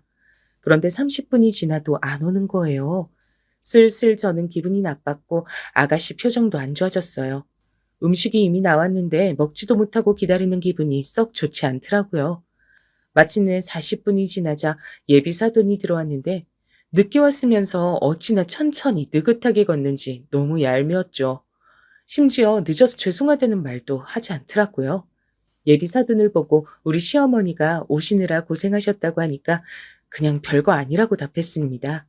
그 모습을 보고 전 그 자리에서 박차고 일어나고 싶었어요. 역시 사람은 바뀌지 않는 건가 싶었습니다. 아가씨가 제 눈치를 보는 게 느껴져서 일단 꾹 참고 저도 웃는 얼굴로 대했어요. 그렇게 상견례가 시작됐는데 자리가 너무 불편했습니다. 상견례 장소는 우리가 정했는데 예비 사돈들은 음식이 짜다, 맛이 없다, 양이 적다 등 불평을 하더라고요. 아무리 미식가여도 상견례 자리에선 그냥 대충 먹는 게 맞지 않을까요? 전 제 상식으론 도저히 이해되지 않았어요. 자기들끼리 먹을 때 맛을 평가하는 건 아무렇지도 않습니다. 근데 상대 집이 예약한 식당에 와서 불평하는 걸 들으니 전 기분이 상했어요. 제가 이 식당을 알아보려고 여기저기 시간을 내어 물어봤거든요. 열심히 찾아서 힘들게 전화로 예약했는데 불평을 들으니 표정이 점점 굳기 시작했습니다. 늦은 것도 짜증나고 미안해하지 않는 것도 화가 났어요. 그래도 일단 아가씨를 위해서 제 모든 인내심을 발휘하고 꾹 참았습니다. 그런데 잠시 후에 아주 충격적이고 놀라운 사건이 일어났어요. 이 사건이 제가 오늘 제보하는 사연의 핵심이랍니다. 예비사도는 그날도 역시 의사 아들에 대한 자부심이 상당한 상태였어요. 어찌나 자랑하던지 제가 다 민망했습니다. 당사자인 아들이 제발 그만하라고 하는데도 입을 쉬지 않더라고요. 딱 보니 집안 분위기를 눈치챘습니다. 아들이 아무리 말려도 의사 아들을 둔 부모는 이미 거만함이 하늘을 찌르고 있었어요. 그리고 돈 얘기가 나오자 본인 아들이 돈을 잘 버니까 우리가 마치 로또에 당첨됐다고 하더라고요. 우리 아가씨도 승무원이라 돈을 잘 벌고 무엇보다 시댁 재산이 200억인데 평생 일하지 않고 살아도 될 정도인데 저런 말을 하니 어이가 없었습니다. 그러다 예비사돈이 우리 시부모님께 무슨 일을 하는지 물었어요. 마음씨 좋은 우리 시어머니는 웃으면서 고물상을 하고 있다고 말했습니다. 그러자 예비사돈이 어떤 행동을 했는지 아세요? 저는 진짜 아직도 이날을 생각하면 너무 화가 납니다. 고물상이라는 소리를 듣자마자 대놓고 인상을 구기더라고요. 저는 참을 만큼 참아서 그 모습을 보고 한마디 하려고 했어요. 근데 그 순간 예비사돈의 입에서 어떤 말이 나왔는지 아세요? 뭐? 고물? 고물 팔아 돈 번다고? 그지야? 그런 집안에 우리 의사 아들 보내라고? 참나, 양심이 있는 거야, 없는 거야? 어디 거지 집안이 우리 의사 아들을 넘봐? 어휴, 시간 아깝게 이러고 있었네. 여보, 일어나, 가자. 엄마, 아버지, 지금 뭐 하시는 거예요? 아니, 이렇게 나가면 어떡해요? 잠시만요. 아, 죄송합니다. 우리 부모님이 제가 외동아들이라 이렇게, 아니, 아이고, 어떡하지? 엄마, 아버지. 우리 시부모님이 고물상을 한다는 소리를 듣고 예비 사돈들은 그대로 자리를 박차고 일어나서 방을 나갔습니다. 전 순간 이게 무슨 일인가 싶더라고요. 도저히 이해할 수가 없었죠. 예의가 없어도 이렇게 없을 수가 있나요? 누가 보면 진짜 미국 대통령이라도 나온 줄 착각할 정도였습니다. 아가씨도 얼굴이 새빨개진 채로 앉아 있었어요. 시부모님은 당황해서 아무 말도 못하더라고요. 그 모습을 보고 저는 인내심의 한계에 도달했습니다. 우리 남편도 화가 나서 저런 집안에 절대 우리 아가씨를 보낼 수 없다고 했어요. 파혼은 당연했고 저는 저런 몰상식한 사람들이 너무 미웠습니다. 우리의 시간도 소중한데 시부모님이 서울까지 올라와서 이런 수모를 당하는 게 참을 수가 없더라고요. 그래서 전 일어나서 밖으로 향했습니다. 밖으로 나가니 아가씨 남자친구가 열심히 본인 부모를 말리고 있더라고요. 절 보고 예비 사돈은 손가락질하며 가난한 거지 집안이라고 말했습니다. 전 그 광경이 너무 웃기고 어이가 없었어요. 이제는 하도 어이가 없어 실수가 나올 지경이었습니다. 제가 다가가자 예비 사돈들은 파혼이라고 소리를 질렀어요. 주제도 모르고 저렇게 나오는 모습을 보니 기가 막혔습니다. 파혼? 당연하지. 이렇게 몰상식한 집안에 귀한 우리 아가씨를 어떻게 보내요? 그리고 아줌마, 우리 시부모님을 아줌마가 뭔데 무시해? 우리 시댁 재산만 200억이야. 고물상은 취미로 하는 거고. 우리 아가씨랑 결혼하면 병원 개원은 식은죽 먹기였는데. 어휴. 뭐? 뭐라고? 200억? 그게 정말이야? 지금 거짓말하는 거지? 내가 그걸 믿을 줄 알아? 고물상하는 집에 우리 의사 아들을 어떻게 보내? 양심이 있어? 제가 우리 시댁의 비밀을 말하자 예비 사돈들은 얼굴이 하얗게 질렸습니다. 그러면서 괜히 제게 거짓말하는 거라고 하더라고요. 그러자 절 뒤따라 나온 남편이 예비 사돈들에게 말했습니다. 그렇게 궁금하면 직접 지방에 내려와서 보라고 했어요. 그리고 바로 그 자리에서 핸드폰으로 은행 어플을 접속해서 재산을 보여줬습니다. 우리 남편이 이렇게 화가 난 모습은 저도 처음이었죠. 대놓고 잔액을 보여주니까 예비 사돈은 그 금액을 보고 순식간에 꿀먹은 벙어리가 됐습니다. 아가씨의 남자친구도 이 사실을 몰랐던 건지 우리에게 빌기 시작했습니다. 하지만 이미 우린 기분이 상할 대로 상한 뒤였죠. 상견례 자리에서 이러는 모습을 보면 나중에 우리 아가씨가 어떤 대접을 받을지 눈에 보였거든요. 그래서 예비 사돈들이 아무리 빌어도 되돌릴 수 없었어요. 안에 있던 아가씨까지 밖에 나와서 그 식구들을 보며 살면서 마주치지 말자고 하니까 예비 사돈들은 그제야 본인들이 미안하다고 하더라고요. 아까까지 그렇게 우리 집을 무시하던 사람들이 저러니까 너무 웃겼습니다. 상견례는 이렇게 마무리됐고 아가씨는 아예 전 남자친구 번호도 삭제했습니다. 우리는 또 그 사람이 찾아올까 두려워서 아예 이사 가기로 했습니다. 전 다른 것보다 우리 시부모님이 상처받았을까봐 그게 너무 무서웠어요. 근데 다행히 시부모님은 제가 생각했던 것보다 강한 분들이었습니다. 제게 그동안 있었던 얘기를 듣더니 오히려 고생했다고 하더라고요. 시어머니는 제가 굳이 안 겪어도 될 상황을 겪었다고 마음 아파하셨습니다. 아가씨에게 듣기론 그 뒤로 예비 사돈들이 연락이 계속 왔다고 하더라고요. 아무리 차단해도 자꾸 다른 번호로 연락해서 결국 아가씨는 번호도 2번이나 바꿨습니다. 믿을 것은 의사 아들이 전부였던 그 지방과 이제 엮이지 않아도 된다니 너무 좋았어요. 우리 아가씨는 예쁘고 착해서 금방 다른 남자친구가 생겼답니다. 이번에는 사업하는 남잔데 의사 전 남친보다 훨씬 돈도 잘 벌고 사람이 건실해 보여 좋았어요. 아가씨는 제가 허락하지 않으면 절대 결혼을 진행하지 않겠다고 하더라고요. 그 마음이 이쁘고 귀여워서 얼마나 흐뭇했는지 몰라요. 여러분, 여기까지가 제가 준비한 사연인데 재밌게 들으셨나요? 여러분이 들으면서 흥미롭고 통쾌하셨으면 그것으로 만족합니다. 저는 우리 예쁜 아가씨의 다음 결혼을 도우려고 해요. 훨씬 좋은 조건의 남자를 만난 걸 보니 액땜했다고 생각하려고 합니다. 여러분, 제 사연 들어주셔서 진심으로 감사합니다. 그럼 전 이만 마치겠습니다.